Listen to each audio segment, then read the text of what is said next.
Hello प्यारे बच्चों, आप सभी का बायोलॉजी की क्लास में स्वागत है। जैसा कि हम लोगों ने पिछले लेक्चर में क्लास 10 का बायो पढ़ा है, चैप्टर नंबर फर्स्ट जय प्रक्रम के बारे में। ठीक है, तो बेसिकली हम लोग ने 2-3 लेक्चर कवर कर चुके हैं। ये हम लोग लगभग 5वां लेक्चर है हम लोग का। ठीक है, तो इसमें हमने आप लोग को इससे पिछले वाले लेक्चर में आप लोग को मनुष्यों में पोषण में आपको छोटी आंत तक बता चुके थे। ठीक है, आज हम छोटी आंत से आगे स्टार्ट करेंगे। ठीक है, यानी कि सॉरी, छोटी आंत तक मतलब पेट तक हो गया था हम लोग का, स्टमक तक। आज हम लोग का टॉपिक कौन सी है? छोटी आंत। ठीक, तो छोटी आंत से हम लोग क्या करेंगे? पढ़ेंगे। ठीक है, तो इससे पहले हल्का सा आपका रिवीजन करा देते हैं कि मनुष्यों में पोषण कैसे होता है। अगर वो वीडियो नहीं देखे होंगे, लेक्चर नहीं देखो तो प्लीज उससे देख लीजिए, इसके बाद लेक्चर को कंटिन्यू कीजिएगा। चलिए स्टार्ट करते हैं। तो क्या हम लोग पढ़ रहे हैं? मनुष्यों में पोषण। क्या हेडिंग डालेंगे? मनुष्य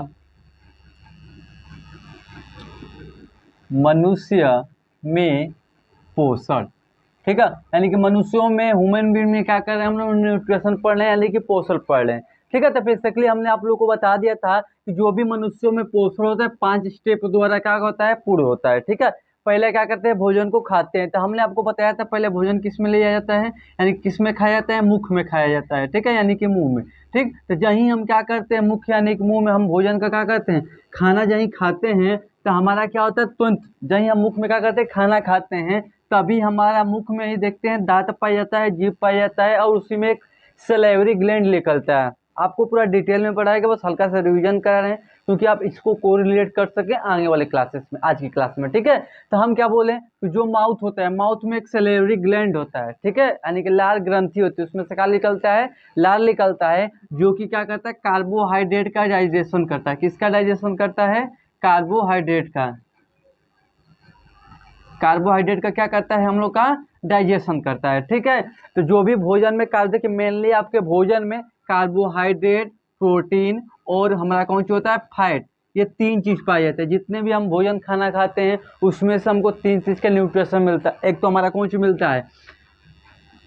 कार्बोहाइड्रेट मिलता है। क्या मिलता है? कार्बोहाइड्रेट, प्रोटीन और फैट। यही 3 चीज को हमारे भोजन से मिलता है और यही हमारे बॉडी में क्या होता है? डाइजेशन का कार्य करता है। ठीक है, तो हमने क्या बोला? जहीं हम मुंह में क्या करेंगे? भोजन को लेंगे, तभी उस मुंह में हमारा कौन सी पाया जाता है? लार। जिससे लार बोलते हैं ना, उस मतलब लार ग्रंथि से क्या निकलता है? लार निकलता है, जो कि भोजन में क्या करता है? मिक्स होके उसमें से जो भी कार्बोहाइड्रेट पाए जाते हैं उसको क्या करता है? डाइजेस्ट करने का कार्य करता है। तो यहाँ से क्वेश्चन पूछा जाता है कि पहली बार भोजन का पाचन कहाँ होता है? तो कहाँ बोलते हैं? मुख में। पूछा जाता है किस चीज का पाचन होता है? तो कार्बोहाइड्रेट का पाचन होता है। ठीक है, तो अब इसके बाद यहाँ से कार्बोहाइड्रेट का पाचन हो गया, जो भोजन था उसको छोटे छोटे मॉलिक्यूल्स में क्या कर दिया? तोड़ दिया, यानी कि बड़ा बड़ा पार्टिकल्स खाते हैं तो मुंह में एकदम कूच के उसको किसमें छोटे छोटे पार्टिकल्स में क्या कर दिया? तोड़ दिया। अब तोड़ने के बाद किस में जाएगा? आहार नाल में जाएगा। किस में जाएगा? आहार नाल में, यानी कि ओसोफेगस। यहाँ से देखेंगे तो आहार नाल गया होता है, इसमें से भोजन कहाँ जाएगा? स्टमक। इसमें कोई पाचन नहीं होता। इसके बाद किस में जाएगा? पेट में जाएगा। किस में जाएगा? पेट में। अब पहले भोजन मुख में हमने खाना खाया, खाना खाने के बाद किस में चला जाएगा? आहार नाल में। आहार नाल में करने के बाद किस में चला जाएगा? पेट में। तो एक चीज ध्यान दीजिएगा, पेट में ना, पेट में जठर रस पाया जाता है। क्या पाया जाता है? जठर रस पाया जाता है। ठीक है, ये जठर रस क्या होता है कि जो देखिए, जो भी हम खाना खाते हैं जो पेट में हमारा चला जाता है ना, तो केमिकल्स के द्वारा क्या करता है? डाइजेस्ट, एंजाइमों के द्वारा क्या करता है? डाइजेस्ट होता है। ठीक है, तो वही हम क्या बोल रहे हैं, इसमें जठर रस, पेट में कौन सा निकलता है? जठर रस निकलता है। जठर रस की अगर बात करते हैं तो एक आपका HCl होता है, एक का होता है आपका पेप्सिन होता है। ठीक है, एक आपका रेरिन होता है। क्या होता है? रेरिन। और एक आप देखेंगे तो आपका क्या होता है? श्लेष्मा होता है। ये सबका अलग ही अलग क्या होता है? कार्य होता है। ठीक है, ये 4 चीज पाए जाते हैं आपके पेट में, यानी कि जठर, इसी पेट में ये 4 चीज कौन चीज पाए जाएंगे। ठीक है, तो जो हम भोजन अभी खाए हुए हैं, ठीक है, तो खाने के बाद जो हमारा भोजन गया है पेट में, तो ये HCl क्या करेगा? जो भी हमारे भोजन में बैक्टीरिया पाए जाते हो, कौन चीज पाए जाते हो? बैक्टीरिया पाए जाते हो, उससे क्या करेगा? बैक्टीरिया को क्या करेगा? किल करने का कार्य करेगा। कौन सी कर देगा? किल कर देगा, यानी कि उसको क्या कर देगा? मार देगा। और दूसरा कार्य उसका होता है क्या करना है?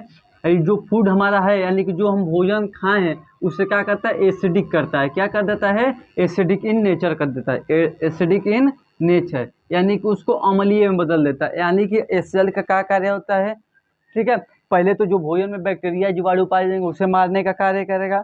और दूसरा क्या करेगा, जो भी हम भोजन खाएं उसको क्या करता है, अम्लीय करता है। क्या करता है, अम्लीय। अब पेप्सिन क्या करता है, जो भी हमारे भोजन में प्रोटीन पाया जाता हो, क्या पाया जाता हो, प्रोटीन, उस चीज का क्या करेगा, हमारा पाचन करेगा। और रेरिन क्या करेगा, जो भी हम दूध पीते हैं, ठीक है, तो दूध को कौन डाइजेस्ट करता है, हमारा रेरिन। किसमें पाया जाता है, पेट में पाया जाता है। एक लास्ट होता है श्लेष्मा होता है। जो ये एसीएल होता है ना, ये बहुत खतरनाक एसिड होता है, जानते हैं, अगर हाथ पर गिर गया तो हाथ आपका जल जाएगा, इतना खतरनाक एसिड होता है। ठीक, तो ये हमारे पेट में पाया जा रहा है। तो जब भी हमारे इनर लाइनिंग पेट में अगर टच करेगा, उसकी परतों पे क्या करेगा, उसे जला देगा। और जला देगा तो वहाँ पर अल्सर हो जाता है। क्या हो जाता है, अल्सर हो जाता है। तो अल्सर ना, उससे बचाने के लिए कौन करता है, श्लेष्मा कार्य करता है। ये श्लेष्मा क्या करता है, मान लीजिए ये पेट है, इस पेट के आरी आरी लाइनिंग पर कौन सी लगा रहता है, श्लेष्मा लगा रहता है। यह इस इनर लाइनिंग में यहीं टच करेगा, जला के क्या बना देगा, अल्सर बना देगा, रोग बना देगा।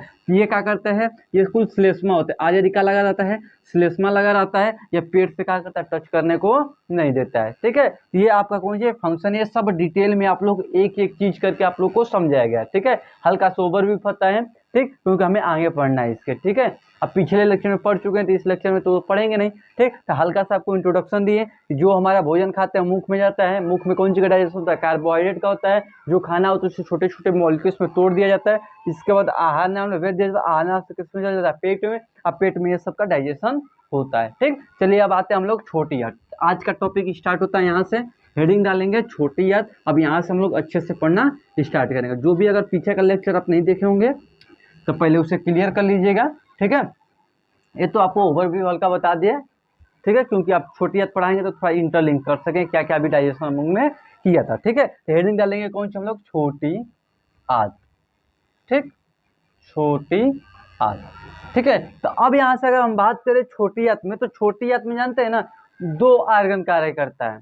यानी कि छोटी आंत जो होता है, उस दो आर्गन यानी कि दो अंगों में से क्या करता है, स्रावित रस आता है। दो अंगों से, कौन कौन से अंगों से आता है, एक तो हमारा आता है यकृत से। किससे आता है, यकृत यानी कि लीवर से। ठीक है, और एक हमारा रस आता है कौन सी है, पेनक्रियास से।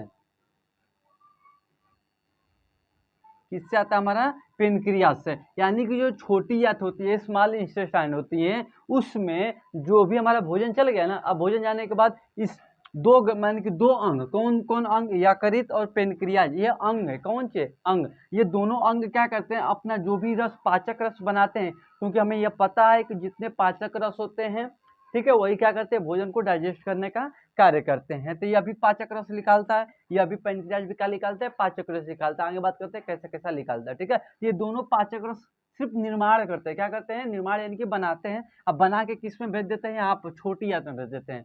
कहाँ भेज देते हैं, छोटी आंत में। इतना ध्यान दीजिए कि बस ये बनाते हैं, डाइजेस्ट नहीं करते, सिर्फ बनाते हैं अपना रस। और रस बना के किसको दे देते हैं, छोटी आंत को दे देते हैं। अब हमारा भोजन कहाँ पर है, छोटी आंत में है, तब वहीं पे क्या करेगा, डाइजेस्ट होने का कार्य करेगा। अगर बात करते हैं इसकी यकृत की, तो यकृत में से हमारा कौन सी निकलता है, पित्त रस निकलता है। क्या निकलता है, पित्त रस। ठीक है, अब ये पित्त रस क्या होता है, हो एक चीज को ध्यान दीजिए, ये जो यकृत होता है कौन सी करता है, हमारा पित्त रस का निर्माण करता है। किसका निर्माण करता है, पित्त रस का निर्माण करता है। अगर यही पित्त रस के स्टोर की बात करें, अगर ज्यादा मात्रा में अगर बना दिए तो कहाँ स्टोर करके रखा जाएगा, तो पित्ताशय में। किसमें रखा जाएगा, पित्ताशय में। किसमें रखा जाता है, पित्ताशय में। इसका अगर कार्य की बात करें, कौन सी बात करें, कार्य की, ये कार्य करता है। अभी हमने जो भोजन अभी पढ़ा है फिलहाल में जस्ट, जो हम भोजन खाते हैं पेट में जाता है, तो पेट में जाने के बाद उस भोजन को किस में बदल दिया जाता है, अम्लीय में। किस में बदल दिया जाता है, अम्लीय में। तो उस अम्लीय भोजन को, कौन चीज, अम्लीय भोजन को किस में बदलता है, क्षारीय करता है। कैसा करता है, क्षारीय में परिवर्तन करता है। किसमें करता है, क्षारीय में क्या करता है, परिवर्तन करता है। कौन करता है, पित्तरस। कौन करता है, पित्तरस। कौन स्रावित करता है, यकृत। यकृत क्या करता है, पित्तरस निकालता है। पित्तरस कहाँ स्टोर होता है, पित्ताशय में। पित्तरस का कार्य कौन सा होता है, जो भी हमारा भोजन, हमारा पेट हमारा अम्लीय भोजन को किया था, उसको किसमें बदल देना, क्षारीय में परिवर्तन कर देना। यह किसका कार्य होता है, यकृत का कार्य होता है। सिर्फ इतना इसका यकृत का कार्य है। ठीक है, अगर ये बात करते हैं पेनक्रियाज की, ये पेनक्रियाज जानते हैं इस पेट के जस्ट बगल में हल्का लीफ लाइक यानी कि पत्ती देखें आम का, उस पत्ती के आकार का कौन जो होता है, पेनक्रियाज होता है। ठीक है, तो वो पेनक्रियाज क्या करता है, अपना जो भी पित्त रस होता है निकालता है, मतलब पित्त रस सॉरी, यानी कि जो भी रस पाचक रस निकालता है वो किसको देता है, छोटी आंत को। यह भी किसको देता है, छोटी आंत को। यानी कि ये सब काम किस में हो रहा है, ये सब अम्लीय भोजन को क्षारीय में कौन कहाँ पर परिवर्तन हो रहा है, छोटी आंत में हो रहा है, ना कि यकृत में हो रहा है। ठीक है, इस चीज को थोड़ा ध्यान दीजिएगा। ठीक, ये जानते हैं पेनक्रियाज 3 रस आपका निकालता है, एक ट्रिप्सिन निकालता है, ट्रिप्सिन। ठीक है, एक रस निकालता है आपका कौन सी, एमाइलेज, एमाइलेज। एक लास्ट आपका लगाता है लाइपेज, लाइपेज। यानी कि 3 रसों का क्या करता है, स्रावित करता है। कौन कौन, ट्रिप्सिन, एमाइलेज और लाइपेज। ये सबका कार्य क्या होता है, अलग अलग होता है। यहाँ पर समझ लेते हैं एक एक करके, पहला पॉइंट बना लेते हैं, ट्रिप्सिन समझ लेते हैं, ट्रिप्सिन का क्या क्या कार्य होता है। ठीक है, ये सब छोटी आंत में हो रहा है, एक चीज को ध्यान देना। जो ट्रिप्सिन होता है, जो पेट में हमने बोला था कि कौन चीज, पेट में हमारा कौन चीज पाया जाता है, पेप्सिन पाया जाता है। क्या पाया जाता है, पेप्सिन। पेप्सिन क्या करता है, प्रोटीन को क्या करता है, डाइजेस्ट करता है। तो वह पूरी तरह से डाइजेस्ट यानी कि छोटे छोटे मालिक्यूल्स में तोड़ के छोड़ देता है। अरे एक बात बताइए, जो भी हम भोजन खाते हैं किसके फॉर्म में मतलब जाता है बॉडी में, ग्लूकोज के फॉर्म में। आइए, ग्लूकोज कहाँ जाता है, हर एक सेल के पास जाता है। कहाँ जाता है, हर एक सेल के पास जाता है, और वहां पर जाके बॉडी का निर्माण होता है, जानते हैं, सॉरी, एनर्जी का रिलीज होता है। तो एक चीज हमें बताइए कि जो सेल होते हैं वो कितने छोटे छोटे होते हैं। तो हम इतना बड़ा बड़ा पार्टिकल्स खाते हैं तो उतना तो जाएगा नहीं, उसको छोटे छोटे मालिक्यूल्स में कई स्टेप में तोड़ा जाता है। तो हमने पहले पेट में प्रोटीन को तोड़ा, अब उसका और तोड़ा जाएगा। तो यानी कि ट्रिप्सिन क्या करता है, प्रोटीन को किसमें, प्रोटीन को क्या करता है, पाचन करता है। प्रोटीन का पाचन करके किसमें कन्वर्ट कर देता है, पेप्टाइड में। किसमें, पेप्टाइड। यानी कि जो प्रोटीन का और छोटा सा, यानी कि जो प्रोटीन खाए हैं कुछ हमारा किसमें हो गया, पेट में डाइजेशन हो गया, और कुछ यहाँ पर छोटी आंत में होगा। आइए, छोटी आंत में पूरा डाइजेस्ट करके उसको और छोटे मालिक्यूल्स में किसमें तोड़ देगा, पेप्टाइड में। ठीक है, किसमें तोड़ेगा, पेप्टाइड में। ठीक है, तो यानी कि ये प्रोटीन है, ये बड़ा बड़ा मॉलिक्यूल्स, यानी कि इतना बड़ा बड़ा है, कितना है, बड़ा बड़ा है। इसको एकदम छोटा छोटा में, किसमें, छोटा छोटा में तोड़ देगा, इसी को पेप्टाइड बोलते हैं। क्या बोलते हैं, पेप्टाइड। तो मैंने बोला क्या, जो ट्रिप्सिन होता है, प्रोटीन को क्या करता है, तोड़ कर और छोटे छोटे मॉलिक्यूल्स में पेप्टाइड में क्या करता है, कन्वर्ट करने का कार्य करता है। ठीक, अगर बात करते हैं, यहीं पर हम समझते हैं लाइपेज का कार्य कौन सा होता है। जो लाइपेज होता है, लाइपेज क्या करता है, हम लोग का जो भी हम कार्बोहाइड्रेट खाते हैं, क्या खाते हैं, कार्बोहाइड्रेट। जो भी हमारा कौन सा होता है, क्या होता है, कार्बोहाइड्रेट होता है। ठीक है, ये किसको, जो कार्बोहाइड्रेट होता है किसमें तोड़ देता है, माल्टोज में। किसमें तोड़ देता है, माल्टोज में।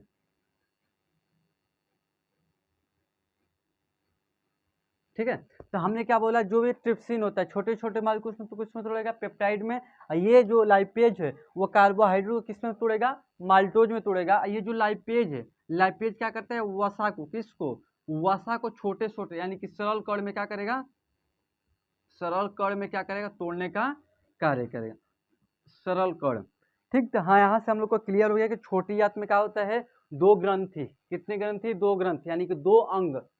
ठीक है, क्या करते हैं, कार्य करते हैं। एक यकृत होता है, एक पेनक्रियाज होता है। ये दोनों अपना रस निकाल के किसको दे देते हैं, छोटी आंत को देते हैं। अब छोटी आंत में भोजन हमारा अभी आया हुआ है, तो उस छोटी आंत में जो हमारा भोजन आया था कैसा आया था, अम्लीय आया था।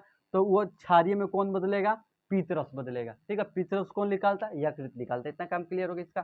फिर हमने बात की पेनक्रियाज की, तो पेनक्रियाज में से 3 रस स्रावित होता है, ट्रिप्सिन, एमाइलेज और लाइपेज। ठीक है, तो हमारा ट्रिप्सिन का कार्य देखिए, जो हमारा प्रोटीन था वो बड़ा बड़ा मॉलिक्यूल्स था और छोटे छोटे मॉलिक्यूल्स में तोड़ने का कार्य किया। वही वही हमारा एमाइलेज था। एमाइलेज भी क्या करता है, कार्बोहाइड्रेट का डाइजेशन करता है। इस कार्बोहाइड्रेट को और छोटा छोटा मॉलिक्यूल्स में तोड़ के किसमें तोड़ दिया, माल्टोज में कन्वर्ट कर दिया। ठीक है, और वही वसा है यानी कि फैट है। फैट का कौन डाइजेशन किया, लाइपेज। अब पहली बार फैट का डाइजेशन कहाँ होता है, मुख में, कार्बोहाइड्रेट का। ठीक है, अब फिर वहां पर क्या करते हैं, छोटे छोटे कणों में क्या करा, तोड़ने का कार्य करा। क्योंकि हमें हर एक सेल में भेजना है। ठीक है, जब हम आपको रिस्पिरेशन पढ़ाएंगे तो उसमें बताएंगे कि भोजन जो हम खाना खाते हैं कैसे हमको एनर्जी रिलीज होती है। ठीक। तो वहाँ पर आपको समझ में आएगा कि ये जो बड़े बड़े कड्स हैं, बड़े बड़े कण हैं, उसको छोटे छोटे कणों में क्यों तोड़ा जा रहा है, क्योंकि जहीं मुंह में हम खा रहे हैं तब भी उसको तोड़ने का कार्य कर रहे हैं। ठीक, ये हमारे एंजाइम्स से सब तोड़ने का कार्य कर रहे हैं। ऐसा क्यों हो रहा है, रीजन आपको वहाँ समझ में, इसी चैप्टर में हमको पढ़ना है, टेंशन नहीं लेना है, सब एक दूसरे से इंटरलिंक है, सिर्फ समझते रहिए। जब ओवरव्यू चैप्टर पूरा खत्म होगा तो अपने आप आ जाएगा। ठीक है, तो इतना आप लोगों को छोटी हद का कार्यक्रम क्लियर हो गया। अब हमारा भोजन जो छोटी हद में इतना ही का होगा, ये हो जाएगा। ठीक है, इतना हो गया तो इरेज करते हैं, इसके आगे थोड़ा सा कुछ बचा हुआ छोटी हद में वो बता देते हैं। ठीक है,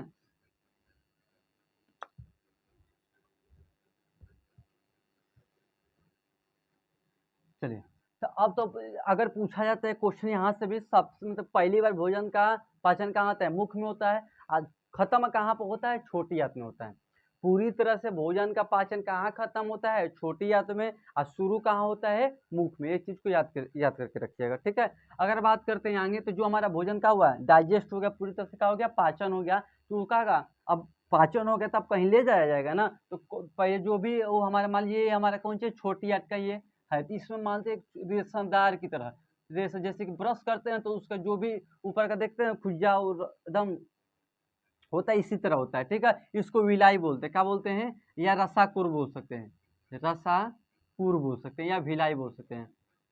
ठीक है, ये क्या करता है, जो भी हम भोजन खाए हैं वो किस में कन्वर्ट होता है, ग्लूकोज में कन्वर्ट होता है। किस में कन्वर्ट होता है, ग्लूकोज में। ये ग्लूकोज को क्या करता है, अवशोषण का कार्य करता है। कौन सी करता है, अवशोषण का,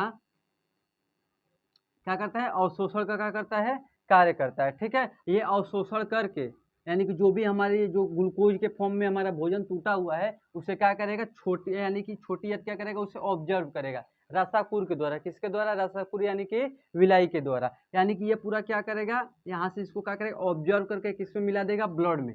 किसमें मिलाएगा, ब्लड में। ये ब्लड देखते हैं तो हमारे पूरी बॉडी में क्या होती है, सर्कुलेट होती है। कहाँ होती है, पूरी बॉडी में क्या होती है, सर्कुलेशन होता है। और सर्कुलेशन होने के बाद हर एक सेल यानी कि कोशिका में क्या करता है, देने का कार्य करता है। तो बेसिकली इतना ध्यान रखिएगा, जो भी हमारा पहली बात बोले हैं कि जो भी भोजन का पाचन कहाँ से शुरू होता है, मुख से, और खत्म कहाँ होता है, छोटी आंत में होता है। जहीं खत्म होता है उसी में एक भिलाई पाई जाती है, यानी कि रसाकुर पाया जाता है। जो डाइजेस्टेड भोजन होता है उसे क्या करता है, ऑब्जर्व करने का, अवशोषण करने का क्या करता है, कार्य करता है। अवशोषण करके किसमें मिला देगा, ब्लड में मिला देगा। अब ब्लड पूरी बॉडी को क्या करेगी, सर्कुलेट कर देगी। ठीक, इतना कार्य क्लियर हो गया।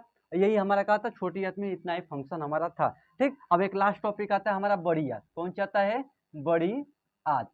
ठीक है, तो बड़ी आंत को भी हम समझ लेते हैं। जो हमारा बड़ी आंत होता है बेसिकली कुछ नहीं करता है, जो हमारा भोजन यहाँ पर जो डाइजेस्ट हो गया तो वो क्या हो गया, ऑब्जर्व होकर पूरे ब्लड में मिलकर पूरे बॉडी में क्या हो गया, सर्कुलेट हो गया। अब जो वेस्ट मटेरियल होगा किस में चला जाएगा, बड़ी आंत में चला जाएगा। अब बड़ी आंत में जहीं आएगा ये सब, बड़ी आंत क्या करेगा, वाटर का क्या करेगा, ऑब्जर्व कर लेगा। क्या करेगा, ऑब्जर्व करने का कार्य करेगा। ठीक है, यानी कि जो भी हमारा वेस्ट मटेरियल होता है उसमें से पानी सोखने का कौन कार्य करता है, बड़ी आंत करता है। ठीक, अब बड़ी आंत करने के बाद फिर उसको आगे भेज देगी किसमें, बहिक्षेपण में। किसमें भेज देगी, बहिक्षेपण में। ठीक है, बहिक्षेपण में ये क्या करेगा, बहिक्षेपण जो भी हमारा वेस्ट मटेरियल होता है, कौन सी होता है, वेस्ट मटेरियल, यानी कि जो भी हमारा वेस्ट मटेरियल से थ्रू आउट द क्या कर देगा, through out the body, through out the body, यानी कि शरीर से क्या करेगा, बाहर निकालने का कार्य कौन करता है, बहिक्षेपण। यानी कि हमने पढ़ा, जो भोजन खाते हैं, खाने के बाद किस में जाता है, आहार नाल में जाता है, वहाँ से पेट में चला जाता है, वहाँ से छोटी आंत, फिर बड़ी आंत, फिर बहिक्षेपण। ये 5 स्टेप में क्या होता है, पहले ही आपको बता दें कि भोजन का पूरा पाचन पूरी तरह से हो जाता है। ठीक, तो बेसिकली हम लोग ने पूरा मनुष्य में कैसे पाचन होता है वो हम लोग का कंप्लीट हो चुका है। ठीक, तो नेक्स्ट लेक्चर में क्या हम लोग पढ़ने वाले हैं, श्वसन के बारे में। तो आज की क्लास में इतना ही रखते हैं। पूरा अगर पीछे का लेक्चर नहीं कवर किए होंगे तो उसे कवर कर लीजिएगा। इसके बाद नेक्स्ट क्लास में हम लोग श्वसन के साथ आपके साथ भेंट होती है। ठीक है, ओके।